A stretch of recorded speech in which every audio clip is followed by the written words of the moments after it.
दूजा है कोई और नहीं,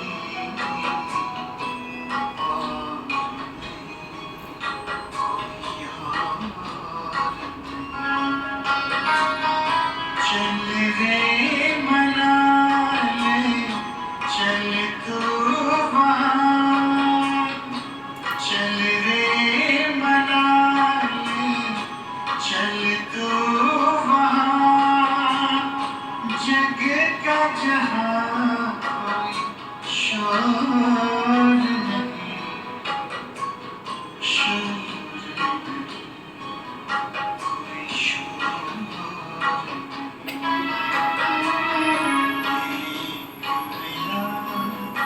मन में दिल जहाँ।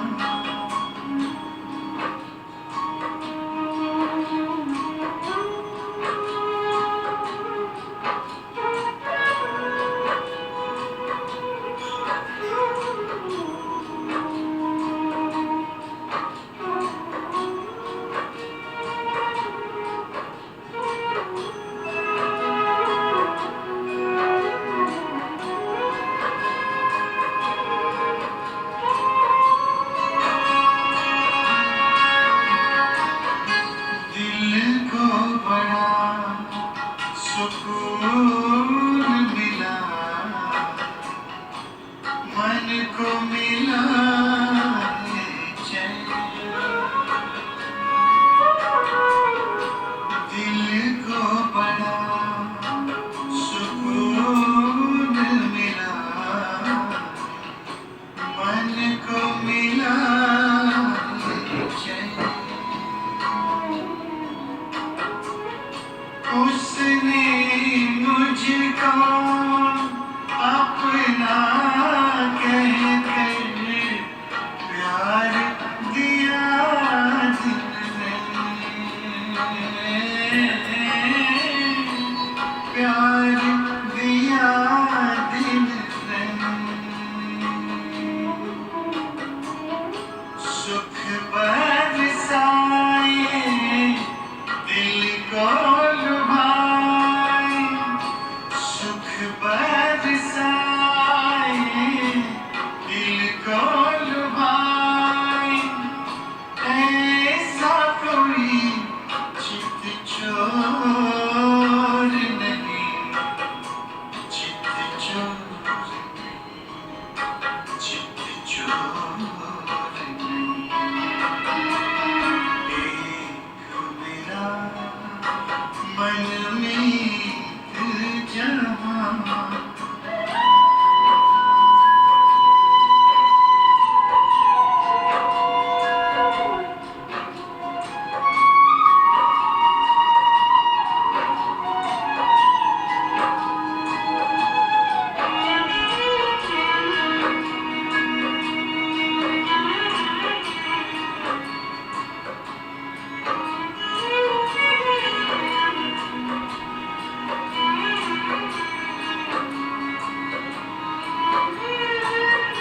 नीले नभ की ओट से जिसने रह रहे मुझे निहारा है,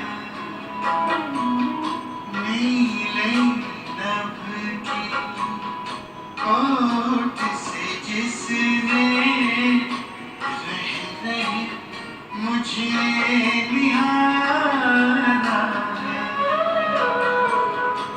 बाह पसारे मुझको बुलाए, दिल का वही सहारा है, दिल का वही सहारा है,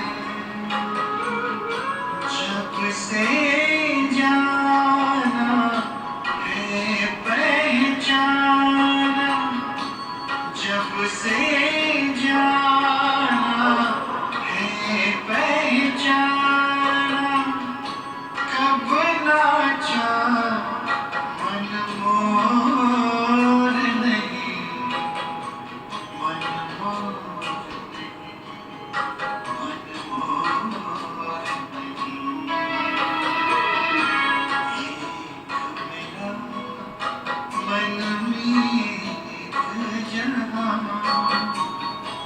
दूजा है कोई और नहीं, और नहीं, कोई और नहीं।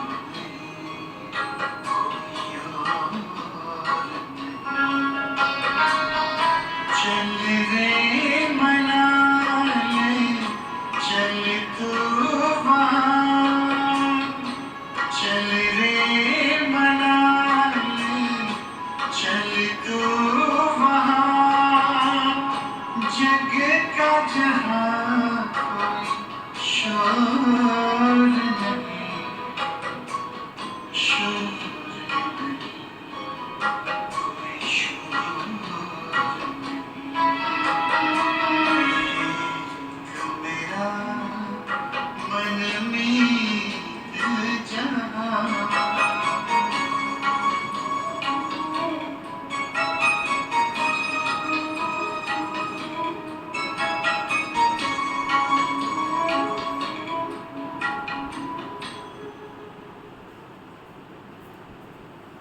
ओम शांति।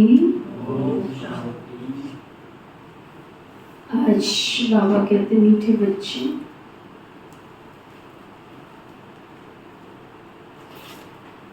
बाप उस रथ में आते हैं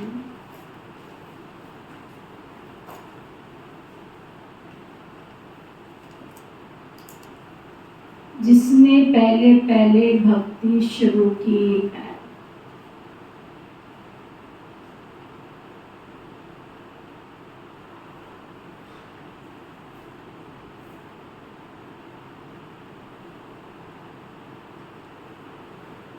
जो नंबर 1 पूज्य था,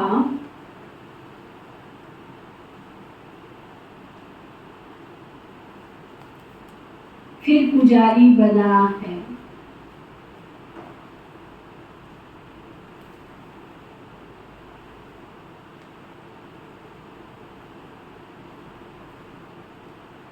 ये राज सबको स्पष्ट करके सुनाओ।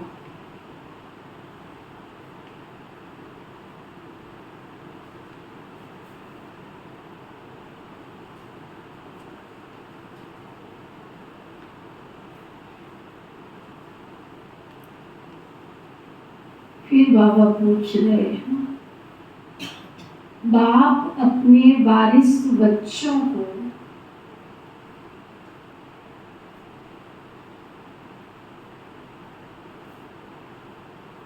कौन सा वर्षा देने आए?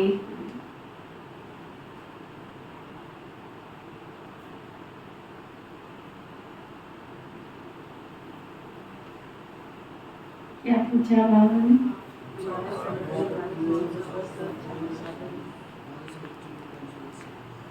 दूसरा प्रश्न उठता है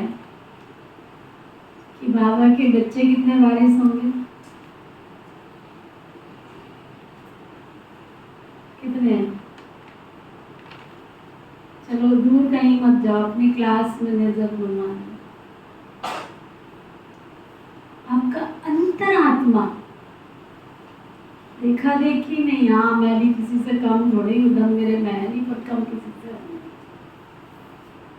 न ज्ञान की दाढ़ना, न योग की दाढ़ना, न तन सफल, न मन सफल, न धन सफल। करते हैं भक्ति में जैसे करते थे, कणा दाना करके आ गए। भावा ने जो वारिस क्वालिटी, मैंने एक बार भेजा भी था, थी आपसे, वारिस क्वालिटी आत्माओं की दिशा में क्या होगी? नहीं होगी तो आज दोबारा भेज दूंगी। इसको पढ़ना, फिर चिंतन करना, मंथन करना, क्या मैं बाबा का वारिस बच्चा हूँ? फिर बाबा के प्रश्न की गहराई में जाना। क्या प्रश्न पूछा बाबा ने? बाबा वारिस बच्चों कौन सा वर्षा देते? आज बाबा ने ये नहीं कहा मैं अपने बच्चों को वर्षा देता हूँ। आज बाबा स्पेशलिटी रख रहे हैं, जो वारिस क्वालिटी बाबा की नजर में है आत्माएं, या मिठुओं को नहीं, क्या मैं भी किसी से कहूँ, बाबा की नजर में कौन वारिस है और उनको बाबा क्या वर्षा देते हैं। बाप सुख, शांति और प्रेम का सागर है।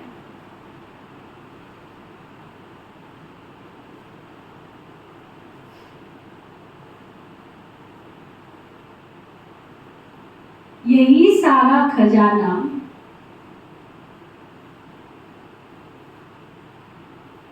वह तुम्हें विल करते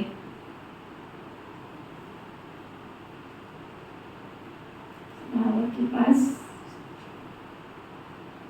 भाव, सुख, शांति, प्रेम का सागर है और यही सारा खजाना बाबा तुम्हें विल करते, ऐसा विल कर देते हैं जो 21 जन्म तक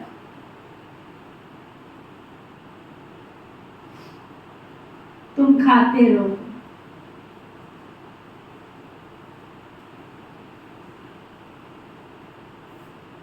छूट नहीं सकता।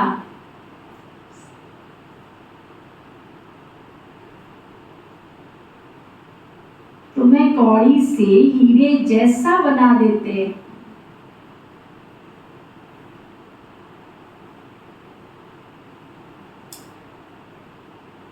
तुम बाप का सारा खजाना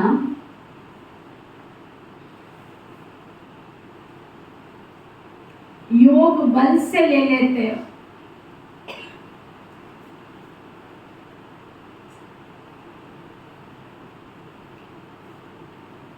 योग के बिना खजाना तो मिल ही नहीं सकता ना।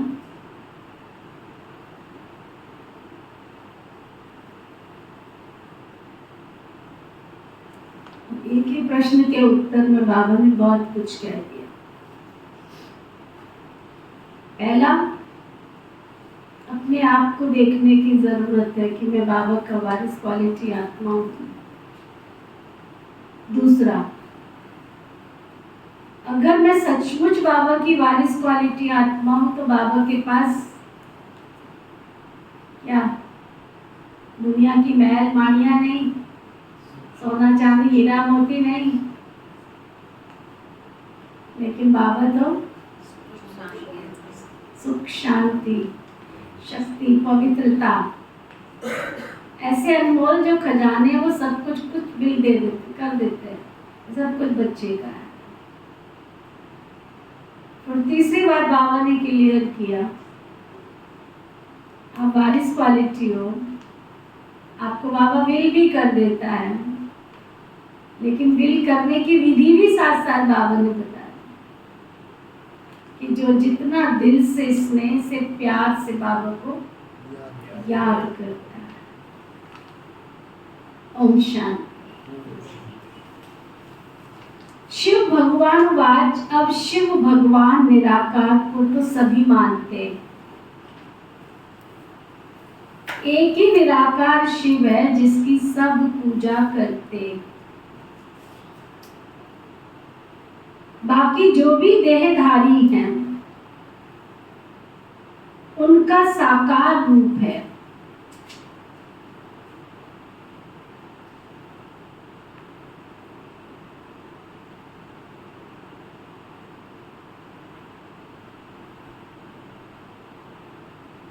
पहले पहले निराकार आत्मा थी, फिर साकार बनी,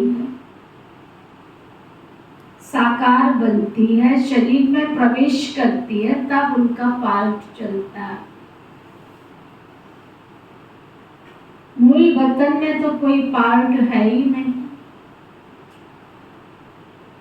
जैसे जैसे एक्टर्स घर में हैं तो नाटक का पार्ट ही नहीं, स्टेज पर आने से पार्ट बजाते हैं। आत्माएं भी यहाँ आकर शरीर द्वारा पार्ट बजाती, पार्ट पर ही सारा मदार। आत्मा में तो कोई फर्क नहीं है। जैसे तुम बच्चों की आत्मा है, वैसे इनकी भी आत्मा। बाप परमात्मा क्या करते, उनका ऑक्यूपेशन क्या है वो जानना है। कोई प्रेसिडेंट है, राजा है, ये आत्मा का ऑक्यूपेशन है ना। ये पवित्र देवताएं इसलिए इनको पूजा जाता है। अभी तुम समझते हो ये पढ़ाई पढ़कर लक्ष्मी नारायण विश्व के मालिक बनते। किसने बनाया? ऐसा विश्व का मालिक किसने बनाया? परम पिता परम। तुम आत्माएं भी पढ़ाती हो, बढ़ाई है जो बाप आकर तुम बच्चों को पढ़ाते और आज योग भी सिखलाते। कितना सहज है, इसको कहा ही जाता है राज योग। बाबा को याद करने से हम सतो प्रधान बन जाते। बाप तो है ही सतो प्रधान, उनकी कितनी महिमा गाते। भक्ति मार्ग में कितना फल दूध आदि चढ़ाते,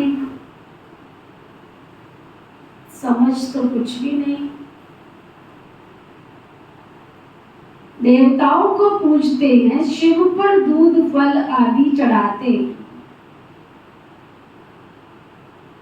अब देखो देवताओं के दिन आते हैं तो 56 प्रकार के भोग लगाते हैं, लेकिन शिव जयंती आती है तो कोई दूध कोई फल कोई कुछ जैसे जिसकी भावना।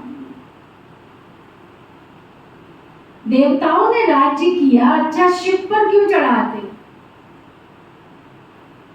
उसने क्या कर्तव्य किया जो इतनी उसकी पूजा करते? चाहे हनुमान मंदिर चले जाओ, चाहे तुम कृष्णा मंदिर चले जाओ, चाहे लक्ष्मी नारायण मंदिर चले जाओ, चाहे दुर्गा मंदिर चले जाओ, सब में क्या मिलेगा? शिवलिंग तो सब जगह होगा। और पहले नमो नमः शिव को ही करेंगे, उसके बाद देवताओं से मुलाकात करेंगे। तो बाबा कहते इतनी शिव की पूजा क्यों करते? मालूम नहीं है उसने क्या कर्तव्य किया जो इतना उसको पूजते। देवताओं का तो फिर भी मालूम है कि वो स्वर्ग के मालिक है, उनको किसने बनाया ये पता नहीं। पूजा भी करते हैं शिव की, परंतु ख्याल में नहीं है कि ये भगवान है। भगवान ने इनको ऐसा बनाया है, कितनी भक्ति करते हैं, सब अनजान। तुमने भी शिव की पूजा की होगी, अभी तुम समझते हो, आगे तो तुम कुछ भी नहीं जानते। हम भी कतार में खड़े होते, अभी भी कई कतार में खड़े होते हैं, आते भी रहते हैं, क्योंकि निश्चय बुद्धि नहीं बने तो सोचते हैं कि अगर भगवान जी उड़ गए तो सब तो लगेंगे लाइन में, और मैं अकेली रह गई तो निश्चय नहीं है, तो फिर उधर भी जाते इधर भी जाते। लेकिन निश्चय बुद्धि बाबा के बच्चे, जिनको एक बल एक भरोसा एक निश्चय है, वो सारे शहर की परिक्रमा नहीं करते हैं कि इस मंदिर में भी मत्था टेकूं, यहाँ भी टेकूं, इधर भी टेकूं, उधर भी टेकूं, तुम सारे खुश रहो बाबा। दुनिया में क्या कहते हैं, गणेश जी ने दुनिया की परिक्रमा करने के साथ क्या किया था? अपने माता पिता की परिक्रमा कर ली और बैठ गए। हम तो गणेश जी भी नहीं बने अभी तक।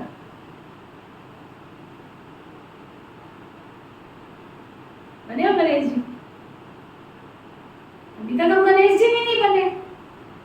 कभी हम देवी मंदिर जा रहे, कभी दुर्गा मंदिर जा रहे, कभी शिव मंदिर जा रहे, कभी हनुमान मंदिर जा रहे, कभी नवरात्रि में कंजिका बिठा रहे, पता नहीं क्या क्या करते रहते। बने ही नहीं अभी तक। गणेश जी को निश्चय था कि यही मेरे माता पिता है, यही मेरी दुनिया है। और हम कहते हैं हमको 100% निश्चय, हमको बाप मिला, फिर भी निश्चय है? अगर निश्चय हो तो फिर एक बल, एक भरोसा, अटूट विश्वास, अटल, अखंड।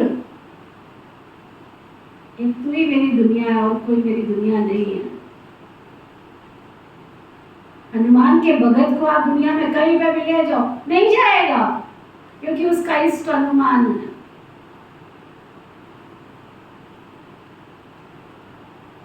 माता का भगत कहीं और नहीं जाएगा, वो कहेगा यही मेरी माता है, बस यही मेरा पिता है, सब कुछ यही है। और हम कहते हैं हमको ऑल इन ऑल, तुम्हें माता च पिता, तुम्हें बंधुश्च सखा, तुम्हें वो मिला है। फिर भी हम है इतना निश्चय क्या परमात्मा भटक रहे, कभी देवी मंदिर, कभी दुर्गा मंदिर, कभी हनुमान मंदिर, कभी हाँ हवन पूजन, कभी पता नहीं क्या क्या क्या क्या क्या क्या क्या क्या। हवन पूजन में घर के शुद्धिकरण के लिए कर रहा हूँ, अलग बात है। पांचों तत्वों को मैं योगदान दे रहा हूँ, अलग बात है। लेकिन दुनिया के रीति रिवाज भी छूट ना जाए मेरे से, तो निश्चय थोड़ा ही हुआ। बाबा ही मेरा सब कुछ है, ऑल इन ऑल, इतना निश्चय है।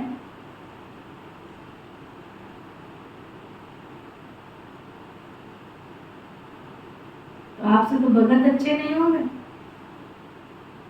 कि उनको अपने इष्ट में, पूरी आराधना में, उपासना में,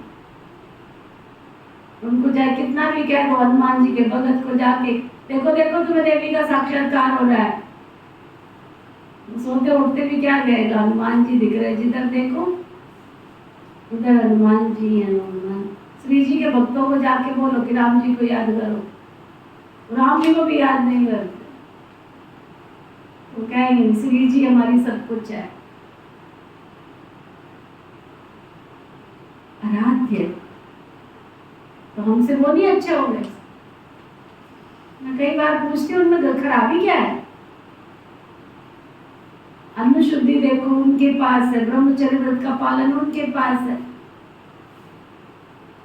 अपने इष्ट के प्रति आस्था, विश्वास, निश्चय उनके पास है। नहीं है तो क्या नहीं, झूठ से वो डरते हैं, छल कपट से वो डरते हैं, पाप करने से वो डरते हैं। जो भी मेरे कांटेक्ट में अभी तक आए, मैं उनका चार्ट कह सकती, मैं दुनिया का नहीं कह सकती। जो मेरे कांटेक्ट में, जिनका अपना इष्ट होता है, इष्ट का मतलब समझा, सोते उठते बैठते, अगर कोई श्री जी का इष्ट है उनका, किसी का कृष्णा इष्ट है, किसी का राधे इष्ट है, किसी का श्री राम जी है, किसी की सीता जी है, किसी के दोनों है, किसी के लक्ष्मी नारायण, किसी के दुर्गा मैया है, किसी के वैष्णो है, किसी को चिंतपूर्णी है, तो किसी को नैना देवी है, तो किसी को त्रिलोकपुर वाली है। अपने इष्ट के अलावा उनको दूसरा किसी का दर्शन करना भी या उनके प्रति बातें करना भी उनको शोभा नहीं देता है।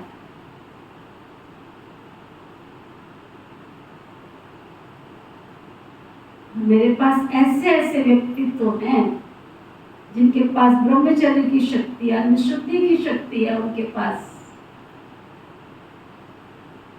केवल नहीं है तो नहीं है, क्या नहीं है उनके पास? क्या नहीं है कि उनको भगवान की सही पहचान नहीं। मैं तो कई बार बाबा से बातें करती हूँ, बाबा को कहती, बाबा वंडरफुल है तेरी लीला, जो तेरे बच्चे यहाँ बैठे होते हैं उनको तू बुला के लेके आया है, पर निश्चय तो उनको है नहीं है, वो तो दुनिया में चारों तरफ चक्कर लगा रहे। तो तुम्हारे तो वो भगत अच्छे हैं ना। फिर बाबा जवाब देता है, बच्चे लास्ट हो, पास हो, फर्स्ट जाने की मार्जिन तो मैंने रखी है ना। उनकी धारणाएं बहुत मजबूत है। ब्राह्मण बाबा के बच्चों की धारणाएं भी मजबूत नहीं है, कहीं भी खा लेते हैं, कहीं भी पी लेते हैं। धारणा में भी फेल हो जाते हैं। सुनाया ना पिछले दिनों मेरे पास, मैंने कहा मधुबन का बाबा के घर का प्रसाद है, नहीं था तो आज्ञा नहीं है, उनको अपने गुरु की आज्ञा नहीं है। सुनाया था ना मैंने, एक को निमंत्रण दिया आप हमारे पास आना, कहता हमारे गुरु की आज्ञा नहीं है कि हम किसी और जगह जाएं। वंडरफुल है। आप देखो हम कहीं भी जा रहे हैं, इसको भी खुश कर रहे हैं, उसको भी खुश कर रहे हैं, उसको भी खुश कर रहे हैं। कौन था मेरे साथ जब मैं गई? यही आपके शहर की बात कर रही हूँ, किसी बाहर की बात नहीं है। तो अपने अंदर चेक करो, बाबा कहते हैं। पूजा भी करते हैं शिव की, परंतु ख्याल में नहीं है कि भगवान कौन है। भगवान ने इनको ऐसा बनाया, कितनी भक्ति करते हैं आप, नौदा भक्ति जिसको बाबा है। सब अनजान, तुमने भी शिव की पूजा की होगी, अभी तुम समझते हो, आगे तुम कुछ भी नहीं जानते। उनका ऑक्यूपेशन क्या है, क्या सुख देते, कुछ भी पता नहीं था। क्या ये देवता सुख देते हैं? बल राजा रानी प्रजा को सुख देते हैं, परंतु उनको शिव बाबा ने ऐसा बनाया है ना। बलिहारी उनकी है, यह तो सिर्फ राजा ही करते हैं ना, प्रजा भी बन जाती, बाकी ये कोई का कल्याण नहीं करते। क्या समझा रहे बाबा?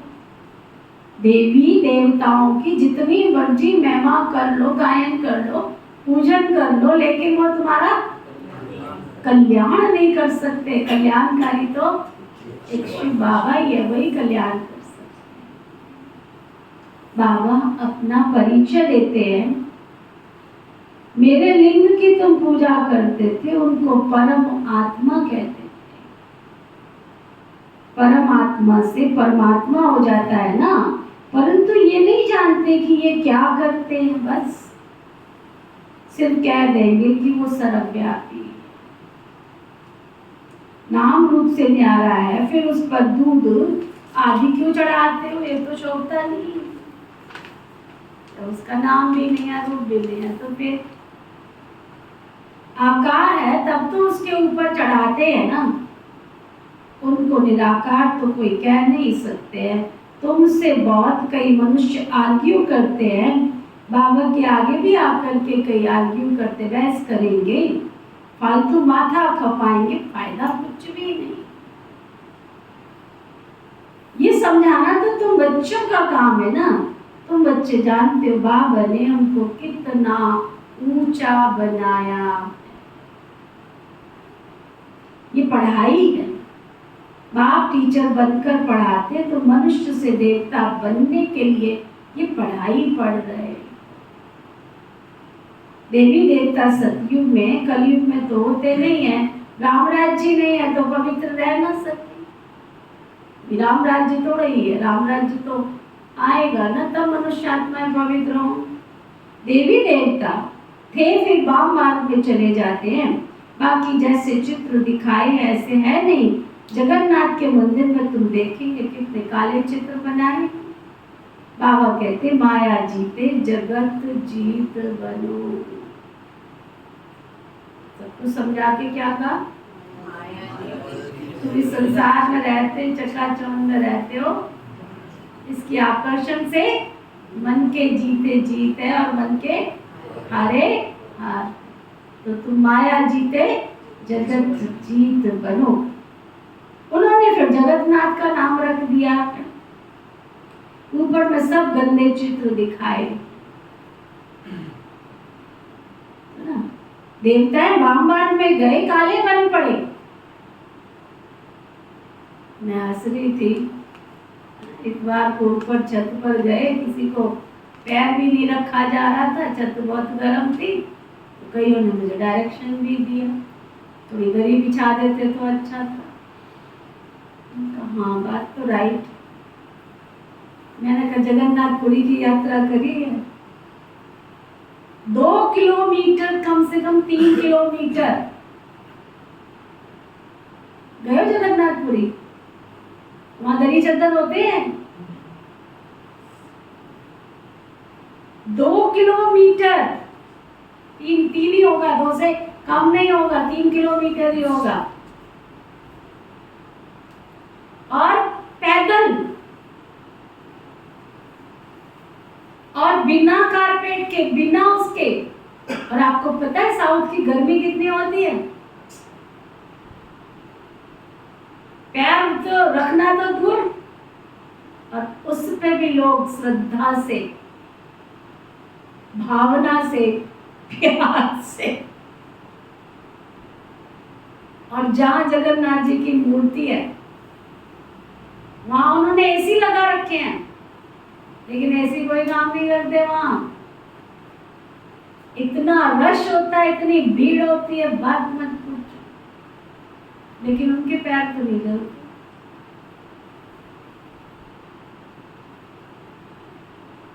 मुझे पता है मैंने तो किस तरह से वहां जाकर के, रुमाल था मेरे हाथ में, मेरा हैंकी था, उसको रख रख के मैं तो गई। मेरे पैरों में पहले से प्रॉब्लम है। मैं तो कहती हूँ धन्य हमारे भ्राता जी, अमित चंद भाई जी थे उस समय, जो भी और वरिष्ठ भाई बहन थे, और हमारे साथ की कई बहनें थी। मैं तो खास बस वहाँ चली गई, चारों तरफ गई भी नहीं, क्योंकि वहाँ जाके मेरी तबीयत भी थोड़ी खराब हो गई थी।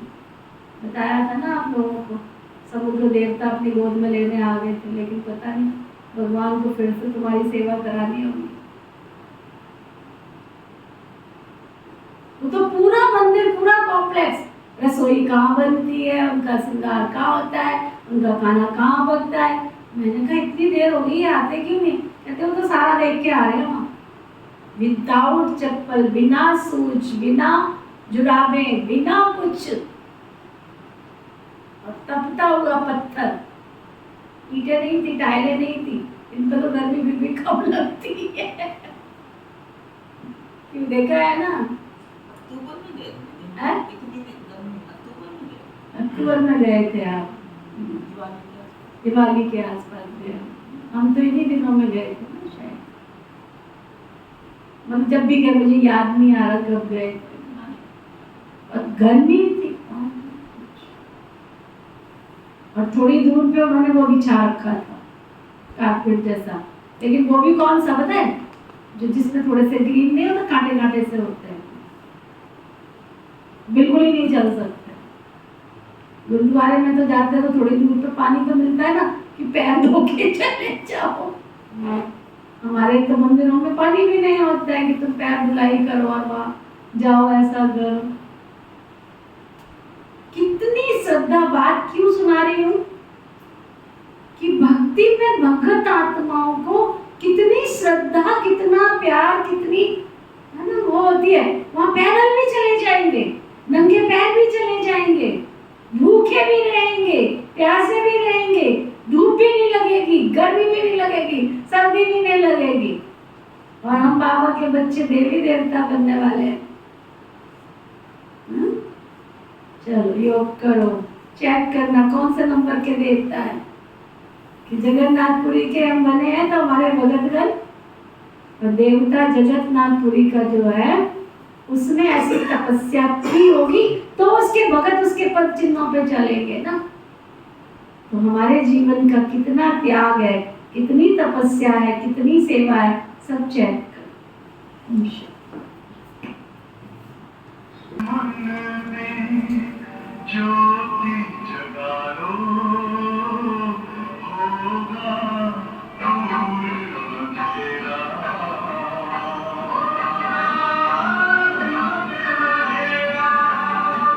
शिव का कर लो ध्यान, आरा पावन पुण्य सवेरा।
ज्योति जगा लो, होगा दूर अंधेरा।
तुम हो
रहे थे,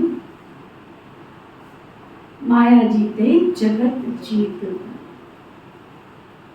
उन्होंने फिर जगत नाथ नाम रख दिया। जगत नाथ नाम रख दिया। ऊपर में सब गंदे चित्र दिखाए देता है, वाम मार्ग में गए तो काले बन पड़े। उनकी भी पूजा करते रहते, मनुष्यों को पता तो कुछ भी नहीं कब हम पूज्य थे। 84 जन्मों का हिसाब किसकी बुद्धि में है नहीं।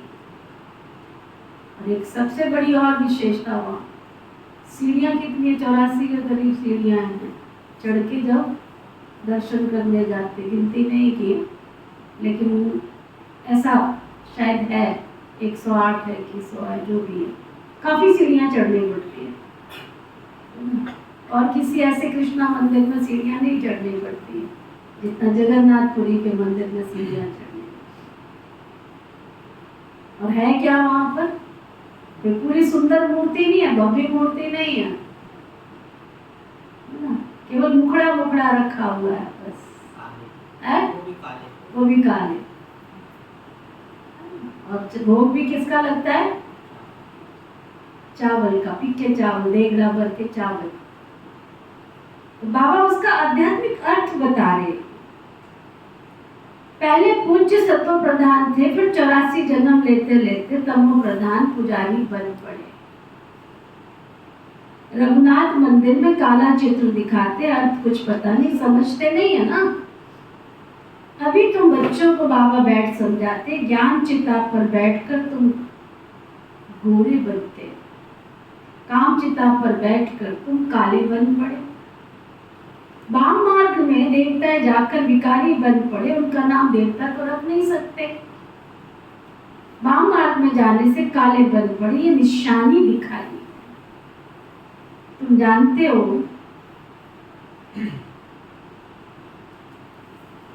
तुम जानते हो कि शिव बाबा कभी काला नहीं बनता। वह तो हीरा है ना जो तुमको हीरे जैसा बनाते, वह तो कभी काला बनते नहीं है, उनको फिर काला क्यों बनाया। कोई काला होगा, उसने बैठ करके काला बनाया होगा। क्या कहा बाबा ने, काले लोग। बाबा कहते कोई काला होगा, उसने बैठ के काला बनाया होगा। शिव बाबा कहते हैं हमने क्या दोष किया जो हमको काला बना दिया, क्या किया हमने ऐसा। मैं तो आता ही हूँ सबको गोरा बनाने, मैं तो सदैव गोरा हूँ। मनुष्यों की ऐसी बुद्धि बन पड़ी है जो समझते कुछ भी नहीं। शिव बाबा तो है ही सबको हीरा बनाने वाला, ऊंच पद दिलाने वाला है। ऊंच पद कैसे पाना है वह तो बाबा ने समझाया, फॉलो फादर। जैसे इस बाबा ने सब कुछ बाप के हवाले कर दिया, फादर को सब कुछ दे दिया। बल साधारण थे ना, बहुत गरीब थे ना, बहुत साहूकार थे। बाबा अभी भी कहते तुम्हारा खान पान सब ना अति का अमीरी वाला, ना अति का गरीबी वाला, साधारण होना चाहिए, ना बहुत ऊंच है ना बहुत कम। बाप सब शिक्षा देते हैं। ये भी देखने में तो साधारण ही आते ना, तुमको कहते हैं कहाँ है भगवान, दिखाओ। अरे आत्मा बिंदी है, उनको क्या देखेंगे। यह तो जानते आत्मा का साक्षात्कार इन आंखों से होता नहीं। तुम कहते हो भगवान पढ़ाते तो जरूर कोई शरीरधारी होगा, निराकार कैसे पढ़ाएंगे, मनुष्यों को कुछ भी पता नहीं। जैसे तुम आत्माओं शरीर द्वारा पाठ बजाते हो, आत्मा ही पाठ बजाती है, आत्मा ही बोलती है शरीर के द्वारा, तो आत्मा बात हो गया ना। परंतु आत्मा वाद छोड़ता नहीं। आत्मा तो वाणी से परे, वाज तो शरीर से करेगी ना, बोलेगी तो शरीर से ना। वाणी से परे सिर्फ वो आत्मा ही रह जाती है। वाणी में आना है तो शरीर तो जरूर चाहिए ना। बाबा विज्ञान का सागर है तो जरूर किसके शरीर का आधार तो लेगा ना। उसको रथ कहा जाता है, नहीं तो वो सुनाए कैसे। बाप पति से पावन बनने के लिए उनको शिक्षा देते हैं। यहाँ प्रेरणा की कोई बात नहीं है, ये ज्ञान की बात है। वह आए कैसे, किसके शरीर में आए, आएगा तो जरूर मनुष्य के शरीर में ही ना। किस मनुष्य में आवे कोई को पता नहीं तुम्हारे सिवाय। रचयिता खुद ही बैठ अपना परिचय देते। मैं कैसे और किस रथ में आता हूँ, बच्चे जानते बाप का रथ कौन सा है। बहुत मनुष्य मुझे पड़े, किस किस का रथ बना देते हैं, जानवर आदि का तो कोई आ ना सके। बाबा कहते मैं किस मनुष्य में आऊं, यह तो समझ नहीं सकते। आना भी भारत में ही है, भारतवासियों में भी किसके तन में आऊं, क्या प्रेसिडेंट के या साधु संत महात्मा के, किस रथ में आऊं। ऐसे भी नहीं है, पवित्र रथ में आना ये तो साधारण राज्य है ना, ये तो रावण का राज्य है ना। गायन भी है, दूर देश का रहने वाला आया देश पर आया। यह भी बच्चों को पता है कि भारत अविनाशी खंड है, उसका कभी विनाश नहीं होता। अविनाशी बाप अविनाशी भारत खंड में आते, किसके तन में आते हैं वो भी खुद बताते, और कोई तो इन बातों को जान ना सके। तुम जानते हो कोई साधु संत महात्मा में तो आ ना सके, वह तो हठयोगी है ना, निवृत्ति मार्ग वाले। बाकी रहे भारतवासी भगत। अब भक्तों में भी किस भगत में आवे, भक्तों में भी तो श्रेणी होती है ना, किस भगत में आवे। भारत में भगत तो ढेर है, तिल लकीर लगा के टिक्का लगा के घूमने वाले भगत दुनिया में बहुत है। कहेंगे ये बड़ा भगत है, इसमें आना चाहिए, ऐसे बहुत भगत भी बन पड़ते हैं। कल भी कोई को वैराग्य आवे तो भगत बन जाएंगे। वह तो इस जन्म का भगत हो गया ना, उसमें थोड़े ही बैठ करके आएंगे।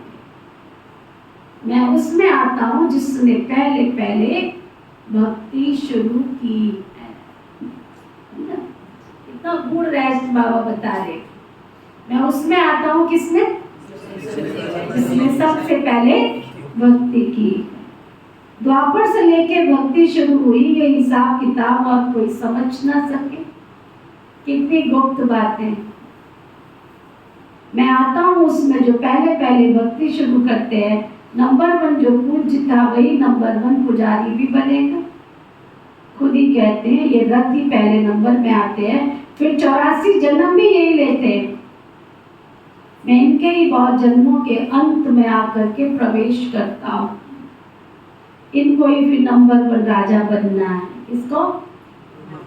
पिता श्री ब्रह्मा बाबा नंबर 1 भगत थे, नंबर 1 त्याग किया, फिर इन्होंने ही जाकर के नंबर 1 विश्व का महाराजा भी तो बनना है। ये बहुत भक्ति करते थे, फिर भक्ति करते थे तो भक्ति का फल भी तो मिलना चाहिए ना।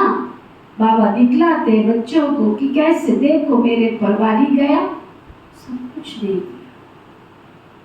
सोचा नहीं मेरे बाल बच्चे, छोटे बच्चे, घर परिवार, किसी को सोचा ही नहीं। इतने ढेर बच्चों को सिखलाने के लिए धन भी तो चाहिए। ईश्वर का यज्ञ रचा हुआ है ना, खुदा इसमें बैठ रुद्र ज्ञान यज्ञ रचते, इसको पढ़ाई कहा जाता है ना। बाबा ने कोई तिल घी जौ की आहुति नहीं डलवाई, मनुष्यों का जीवन ही और बना दिया, मनुष्यों का जीवन ही यज्ञ बना दिया ना। अगर वो धन खर्च करते घी और उसकी आहुति देने में तो इतने सब बाबा के बच्चे ढेर थोड़े तैयार होते। प्रैक्टिकल व्यक्तित्व का निर्माण किया, प्रैक्टिकल मनुष्य आत्माओं के जीवन के अशुद्धिकरण को त्याग करके शुद्धिकरण किया। यज्ञ किस लिए करते हैं? शुद्धिकरण के लिए ना। बाबा ने अनेक आत्माओं के जीवन का ही शुद्धिकरण कर दिया। ये पढ़ाई है ना। रुद्र शिव बाबा जो ज्ञान का सागर है, उसने यज्ञ रचा है ज्ञान देने के लिए।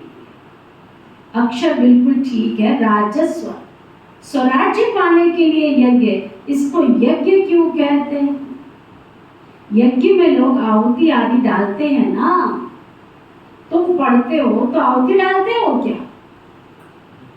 तुम जानते, हम पढ़कर होशियार हो जाएंगे, फिर सारी पुरानी दुनिया ओम नमो शिवाय स्वाहा स्वाहा स्वाहा हो जाएगी। यज्ञ में पिछाड़ी के टाइम पर जो सामग्री होती है सब कुछ डाल देते हैं ना। तो बच्चे भी जानते हैं, उनको बाबा पढ़ा रहे हैं। बाबा है तो बहुत साधारण मनुष्य, क्या जाने ये दुनिया, क्या जाने मेरी लगी श्याम संग प्रीत, ये दुनिया क्या जाने मेरी लगी शिव बाबा के साथ प्रीत, ये दुनिया क्या जाने। उन बड़े बड़े आदमियों की तो बहुत बड़ी महिमा होती है, बाबा तो बहुत साधारण सिंपल बैठा है ना। मनुष्यों को कैसे पता पड़े? ये दादा जो जौहरी था, शक्ति तो कोई देखने में आती नहीं है, सिर्फ इतना कह देते इसमें कुछ शक्ति है, बस। ये नहीं समझते कि इनमें सर्वशक्तिमान खुद बैठा हुआ है, इसमें शक्ति है। वह शक्ति आई कहां से? स्वयं परमपिता परमेश्वर परमात्मा ने इसमें प्रवेश किया। जो खजाना वो थोड़ा ऐसे ही थोड़े दे देते हैं। सागर इतना बड़ा विशाल सागर पड़ा है, सूरज को चैलेंज है। सूरज जितने पानी को वाष्प बना सकता है, जितना ले सकता है उससे, सागर खुली चुटकी देता है, तुझे जितना लेना है ले ले। जितनी उसकी औकात है, जितनी ताकत है, वो उससे उतना वाष्पीकरण की प्रक्रिया निभाता है। और फिर उसके बाद एक चैलेंज आता है कि तुम बादल बन के जितना उड़ना चाहो उतना उड़ सकते हो, और जितना दूर जाना चाहो उतना दूर चले जाओ। आज प्रकृति में भी ताकत नहीं है, वहीं की वहीं सूरज लेता भी है, थक गया है ना, देते देते देते देते थक गया है, इसलिए वहीं की वहीं बरस पड़ता है, बाढ़ का रूप बन जाता है। शिव बाबा कहता है तुमको जितना मेरे से लेना है, एक ही योग बल की ताकत से। बाबा ने चैलेंज दे दिया हमको, मैं तुम्हारा पिता, सर्वस्व तुम्हें देने आया हूं, ताकत है तो ले लो। उसकी विधि क्या है? योग बल की ताकत से। वह तो सर्वशक्तिमान है ही, उनकी शक्ति कहाँ चली नहीं जाती है। परमात्मा को सर्वशक्तिमान क्यों कहा जाता है, यह भी कोई नहीं जानते। शिव बाबा की शिव की शक्तियां, चाहे नैना देवी चले जाओ है तो वो भी शिव की शक्ति, चिंतपूर्णी चले जाओ है तो वो भी शिव की शक्ति, ज्वाला देवी चले जाओ है तो वो भी शिव की शक्ति, त्रिलोकपुर चले जाओ वो भी शिव की शक्ति, लेकिन वैष्णो देवी चले जाओ वो भी शिव की शक्ति। पर हर मंदिर में हर देवी के आगे उतने भगत जन होते हैं क्या? जैसी जिस शक्ति ने शिव परम पिता परमात्मा से शक्ति प्राप्त की, उस अनुसार वो पात्र बनी देने के लिए। भगत क्यों जाते हैं? देने जाते हैं कि लेने जाते हैं? तो जितने भक्तों को वो दे सकती थी, जितने भगत को दे सकती थी, उतने भगत उसके पास पहुंच जाते हैं, क्योंकि जितनी लेगी उतनी रहेगी ना। ये गूढ़ रहस्य दुनिया तो नहीं जानती है। बाबा कहते हैं ये कोई जानते नहीं है, बाबा आकर के सब बातें समझाते हैं। बाबा कहते हैं मैं जिसमें प्रवेश करता हूँ, इसमें पूरी जंग चढ़ी हुई थी ना, पुराना देश था, पुराना शरीर था, सब कुछ, और उनके भी पुराने जन्मों के अंत के जन्म में आता हूँ। जो कट चढ़ी थी वो शिव बाबा के सिवाय दूसरा कोई उतार भी तो नहीं सकता। कट उतारने वाला तो एक सतगुरु शिव बाबा ही है।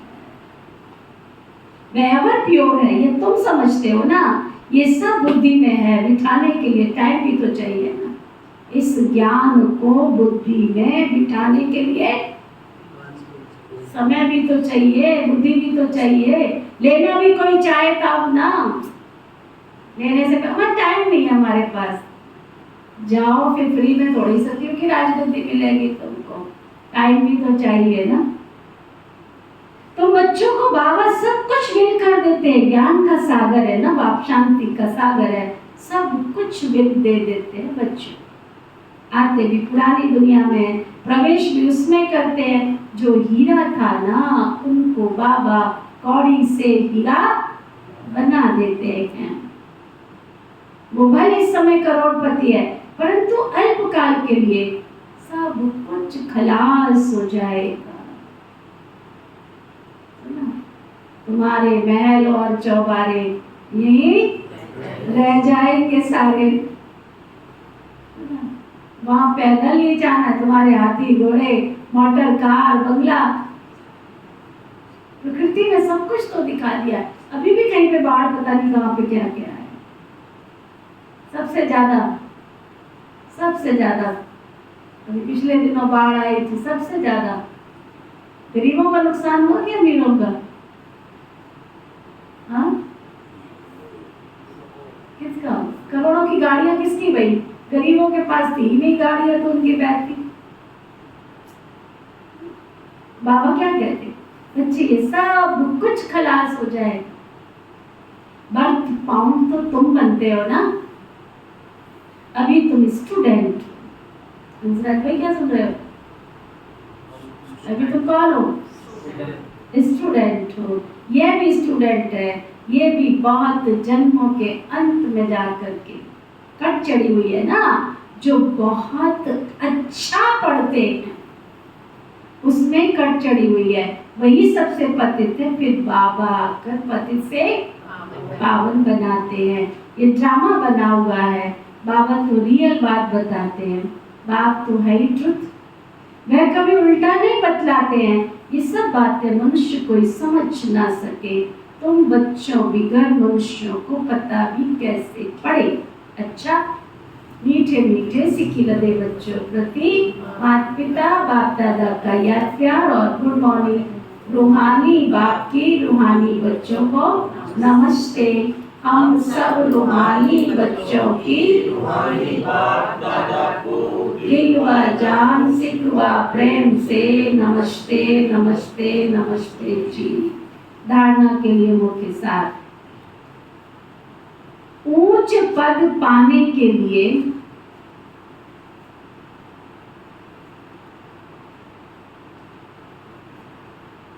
पूरा पूरा फॉलो फादर करना है। क्या अंडरलाइन करना? ये अपनी आत्मा से पूछो एकांत में बैठ के। मुरली सुनने से ये ताकत नहीं आती है। अंदर जाओ, एकांत में बैठो। मैं बाबा के घर में आया हूँ, बाबा ने अपना काम कर दिया। करोड़ों अरबों खरबों आत्माओं को अनदेखा करके मुझे अपना बना लिया, उसने अपना काम कर लिया। वो भाग्यशाली आत्माओं फोटो में कोई में भी कोई चुनिंदा बाबा का बच्चा हो। बट पर मेरा फर्ज कहाँ से शुरू होता है? बाबा ने तो अपना बच्चा बना लिया, क्योंकि उसको त्रेता के लास्ट के 33 करोड़ आत्माएं चाहिए, उसने तो बच्चा बना लिया। पर उस राजधानी में मुझे ऊंच पद पाना है, तो ऊंच पद पाने के लिए पूरा पूरा फॉलो फादर करना पड़े। पाना है ऊंच पद? है कुछ नहीं, केवल यहाँ आ जाए ना बुद्धि में। इसको कहते हैं ना, लग गई है, बस लग गई। कोई बात लग जाए ना, तो देखो परिवर्तन कैसे होता है। कहने से होता है क्या? कहने से होता तो दुनिया सुधरना जाती। जब तक खुद अंदर यहाँ आता नहीं है, तब तक कोई किसी को बदल नहीं सकता। सब कुछ बाप के हवाले कर, ट्रस्टी होकर संभालना। आप तो सोचो रोज बाबा यही कहता रहता है। बाबा कोई भिखारी है जो कहता रहता है? वो तो स्वर्ग देने आया है, स्वर्ग हथेली पर ले आया। देने आया है, वो कहता है इसमें अब मैं कुछ कर नहीं सकता हूँ ना, अब मैंने बता दिया कि स्टेप दे दिया, इस पर पहुँच इधर चले जाओ, इधर पहुँचे जाओ, उसने पूरा सिस्टम बना दिया 33 करोड़ देवताओं का। अब तुम अपना लक्ष्य रखोगे, उसमें तुम्हें कौन सा देवता बनना है। सब कुछ बाप के हवाले कर ट्रस्टी होकर संभालना है, पूरा पूरा वारी जाना है। खान पान रहन सहन बीच का साधारण रखना है, ना बहुत ऊंच ना बहुत नीच। ये भी नहीं फटे कपड़े पहन के घूमते रहो, ये भी नहीं गंदे कपड़े पहन के घूमते रहो, साफ सुथरा। हमारे बहन जी थे जिन्होंने हमें ज्ञान दिया, सचमुच सफाई सीखनी हो ना तो उनसे कोई आप 1 साल के बाद क्या 10 साल के बाद स्टोर खोलोगे ना, स्टोर भी साफ मिलेगा आपको, साफ। कपड़े उनके देखना, जब मैंने देखा था, मैं तो दादियों को तो देखा नहीं कि 108 चित्ती के कपड़े पहने पर, हमने अपनी बहन जी को देखा छल्ली हो रहा होगा कपड़ा, लेकिन दूध भर का साफ सुथरा, कहीं मिट्टी का दाग नहीं मिलेगा। पहले जमाने में कपड़े पकाते थे ना कास्टिक सोडा डाल के, वो भट्टी चढ़ी रहती थी, चूल्हा होता था, उस पर लगा देते थे, चढ़ा देते थे, कपड़े पकते थे, घुट घुट के हमको धोते। सोडा खत्म हो गया, अब सरफ आ गया। कास्टिक सोडा तो कोई जानते ही नहीं होंगे, आजकल की जनरेशन तो जानती नहीं है। इसमें डाल के पूरा तपाते थे, और जिस दिन कपड़े धुलते थे ना उस दिन राजमा छोले ऐसी चीजें बनती थी, कुकर में नहीं बनती थी, वो धीमी धीमी आग पे सुलगता रहता था वो चूल्हा, फिर उसमें वो पकता रहता था ना। बाबा कहते ना बहुत नीच ना बहुत ऊंच। बाबा ने जो सुख शांति ज्ञान का खजाना बिल्ड किया है ना, वो दूसरों को भी देना, केवल अपने पास नहीं रखना। बुलाओ अपने पास भाई बहनों को, जो भी आपका सर्कल है, बैठ के उनको सुनाओ हमें बाबा से। ये भी मिला होगा तो सुनाओगे ना किसी को, तुम ही चक्कर काट रहे हो 84 का, तो दूसरों को क्या सुनाओगे। निश्चय जो खुशी मुझे मिली है, जो प्यार बाबा से मुझे मिला है, जो वर्षा मुझे मिल रहा है, मैं भी अपने हम साथियों को तो दूं। काय के दोस्त हो तुम, काय के दोस्त हो, तुम्हें जो मिला वो तुम बांट भी नहीं रहे हो, बांट दूसरों को भी देना है, कल्याणकारी बनना है वरदान। पवित्रता की गुह्यता को जान,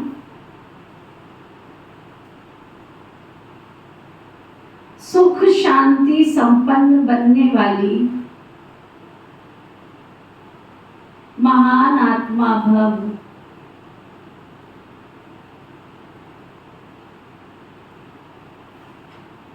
पवित्रता की गुह्यता को जान, सुख शांति संपन्न बनने वाली महान आत्मा भव।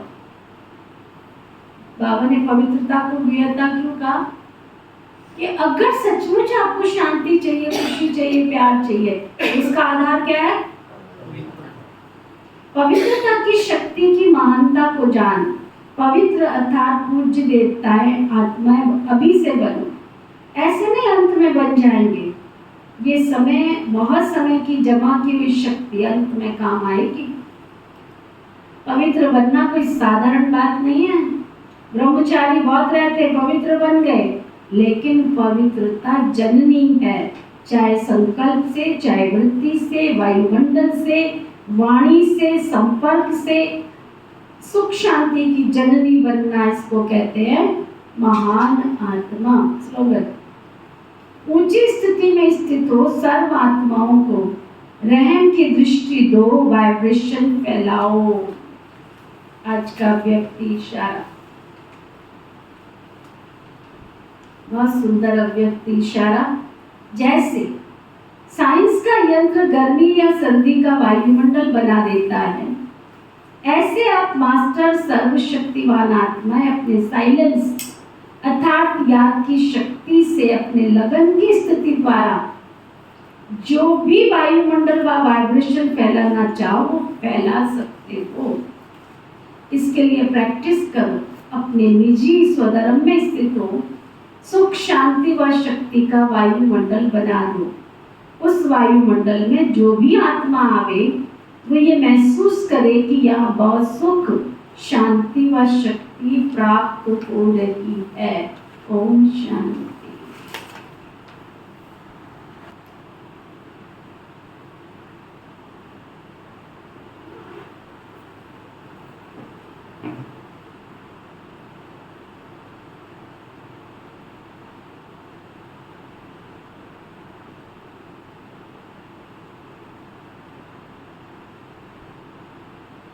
ओम शांति।